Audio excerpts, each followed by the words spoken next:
2주의 개봉 예정 영화 리뷰 영화평론가 안치홍과 함께 하시겠습니다. 2020년 7월 마지막 주, 이번 주에 개봉하는 영화를 예고편을 중심으로 소개하면서 평점도 매겨보는 시간입니다. 현재 상영작 중에서는 반도가 코로나 극장가에서 돌풍을 일으키며 흥행을 이어가고 있습니다. 7월 마지막 주에 화제작 강철비 2 정상회담이 개봉을 예정하고 있어 흥행 판도에 어떤 변화를 일으킬지 주목됩니다. 7월 마지막 주에는 7월 29일에 강철비 2 정상회담, 빅샤크 3 젤리몬스터 대소동, 세인트 주디, 1942 언노운 배틀, 모든 것을 벗어던진 특별한 여행 넉아웃 존 윅이 개봉합니다. 키아누 리브스 주연의 존 윅은 이미 여러 차례 재개봉했는데 이번에 재개봉 숫자를 한 번 더 늘렸습니다. 7월 30일엔 소년 아메드, 가오산 탱고, 어게인, 루비, 레미아 친구들 푸른푸른 초원의 위기가 개봉합니다. 빅샤크 3 젤리몬스터 대소동과 레미아 친구들 푸른푸른 초원의 위기는 어린이를 겨냥한 전체 관람가 등급의 애니메이션 가족 영화입니다. 청년 세대의 팍팍한 삶을 그린 한국 영화 어게인은 특이하게도 뮤지컬입니다. 이제 2020년 7월 다섯째 주 개봉 예정 영화를 하나씩 살펴보겠습니다. 강철비가 강철비 2 정상회담으로 업그레이드돼 개봉합니다.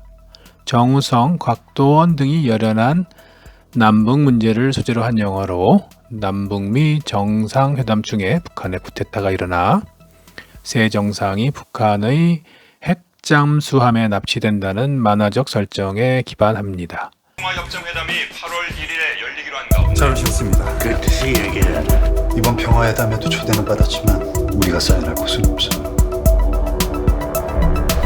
남한, 북한, 미국 정상이 등장하고 쿠데타가 일어나고 핵잠수함이 출현하니 사건이 정신없이 전개될 것은 확실해 보입니다. 영화의 모두에 제시된 한반도 평화체제 구축을 위한 3국 정상회담은 독도 바다 아래 핵잠수함 안에서 대기한 방식으로 연장됩니다. 강철비 2 정상회담은 웹툰을 원작으로 한 영화입니다. 남북미 정상회담 중에 북한의 쿠데타가 일어나 새 정상이 북한의 핵잠수함에 납치되며 전쟁 위기가 고조되는 긴박한 상황 전개는 만화를 원작으로 했기에 쉽게 상상할 수 있는 설정으로 보입니다. 전작인 강철비에서도 북한의 쿠데타가 일어납니다. 쿠데타를 피해 북한의 최고 지도자가 남한으로 넘어간다는 기발한 발상을 바탕으로 남한의 청와대 외교안보수석과 북한의 특수요원 사이의 강철 케미로 평화를 만들어가는 행로를 보여주었습니다. 강철비 2 정상회담에서는 북한의 정상뿐 아니라 북한, 남한, 미국의 3개국 정상이 회담하는 북한의 정상회담장에 북한 군부에 의한 쿠데타가 발생하고 새 정상이 북한 핵잠수함에 납치되는 것으로 판이 커집니다. 여기에 중국과 일본의 이해까지 반영되면서 영화는 핵잠수함 안을 주요 무대로 하지만 한반도를 무대로 한 방대한 국제 정치를 다루게 됩니다. 남한 대통령의 정우성, 북한 최고 지도자의 유연석, 미국 대통령의 앵거스 맥페이든, 평화협정에 반대해 쿠데타를 일으킨 북한 호위청국장의 곽도원이 캐스팅되어 4명의 배우가 열연합니다. 상영 시간 132분이고 양우석이 감독했습니다. 보러 가고 싶다고 어느 정도 끌리는지를 개인적으로 수치화한 안치홍의 평점은 10점 만점에 7점입니다.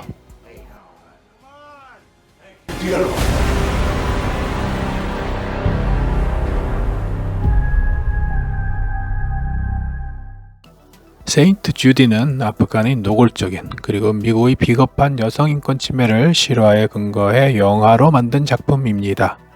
세인트 주디는 정치적 위협으로부터는 난민을 보호하지만 이슬람 여성이 겪는 즉 여성이기 때문에 겪는 위협으로부터는 보호하지 않는다는 미국의 망명법에 맞서 투쟁한 변호사 주디 우드의 실화를 다루었습니다. 미션 임파서블의 히로인으로 활약한 미셸 모나하니 죽음의 위기에 내몰린 아프간 여성의 인권을 수호하기 위해 미국 정부와 맞서 싸운 주디 우드를 연기합니다. 아프가니스탄의 어디에서인가 탈레반으로부터 소녀들을 보호하려는 여성 아세파가 납치되며 영화는 사건의 시작을 알립니다. And a person with a broken spirit is why my 박해를 피해 아프간을 탈출하여 미국에 망명하려는 아세파는 폐인이 된 채로 미국에 구금되어 있으며 곧 본국으로 송환될 처지입니다. 송환은 죽음을 의미합니다. 주디 우드는 기존 사법 체계로 지킬 수 없었던 아세파의 인권을 지켜내기 위해 최선을 다합니다. 아세파의 목숨도 살려내게 되지요. 세인트 주디는 실화에 바탕한 여성 인권 영화로 미국이란 나라의 사법 체계에 포함된 반인권적 요소와 아프가니스탄의 여성 혐오 체계를 함께 조명합니다. 사건 자체의 울림이 큰 만큼 웬만큼 만들어도 영화의 감동이 적지 않을 작품입니다. 아프가니스탄 등 이슬람 여성의 인권 문제라는 인류 문명의 숙제 중의 하나를 간접적으로 파헤쳤습니다. 12세 관람가로 상영시간 106분이고 모나한 외에 림 르바니가 출연합니다. 보러 가고 싶다고 어느 정도 끌리는지를 개인적으로 수치화한 안치홍의 평점은 10점 만점에 7.5점입니다.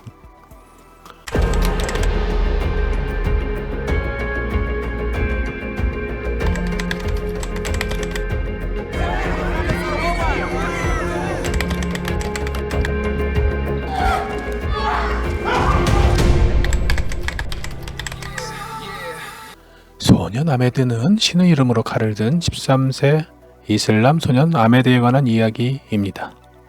아메드는 평범한 무슬림 소년이었지만 종교 지도자 이맘에게 세뇌당한 후 어릴 적부터 자신을 가르친 여선생님을 해칠 계획을 세우고 실행하는 충격적인 범죄를 저지르게 됩니다.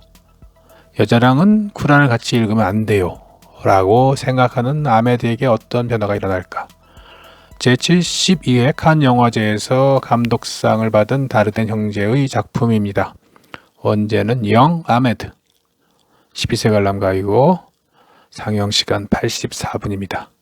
보러 가고 싶다고 어느 정도 끌리는지를 개인적으로 수치화한 안치홍의 평점은 10점 만점에 7.5점입니다. 1942 언노운 배틀은 소련과 독일이 총 300만 명의 병력을 투입한 2차 대전의 실제 전투를 극화한 작품입니다. 제2차 세계대전의 판도를 바꾼 가장 치열한 전투를 극화한 영화이지요. 르제프 전투로 알려진 이 전투는 제2차 세계대전 중 가장 참혹한 전투이자 가장 중요한 전투로 평가받습니다. 소련과 독일이 맞붙어 도합 300만 명의 병력을 쏟아부었고 이 전투에서 독일은 막대한 피해를 입었습니다. 실화에 근거한 영화이지만 다큐멘터리가 아닌 만큼 사실과 극을 구분하여 보도록 노력하는 게 좋을 듯 합니다. 상영시간 117분이고 15세 관람가입니다. 보러 가고 싶다고 어느 정도 끌리는지를 개인적으로 수치화한 안치홍의 평점은 10점 만점에 6.5점입니다. Но чтобы начать их бить, не только отступать, но и стоять насмерть. 영화평론가 안치홍과 함께한 2020년 7월 마지막 주 개봉 예정 영화 소개 이제 마칩니다. 세인트 주디의 전 세계 3분의 2의 여성들은 자기 생각을 가졌다는 이유만으로 처벌받고 있다는 대사가 나옵니다. 그런 세상은 당연히 극복되어야 합니다. 때로 영화가 세상을 바꾸는 하나의 기폭제가 되기도 합니다. 그런 영화가 많이 나왔으면 좋겠습니다. 다음 주에 새로운 개봉 영화를 가지고 찾아뵙겠습니다. 감사합니다.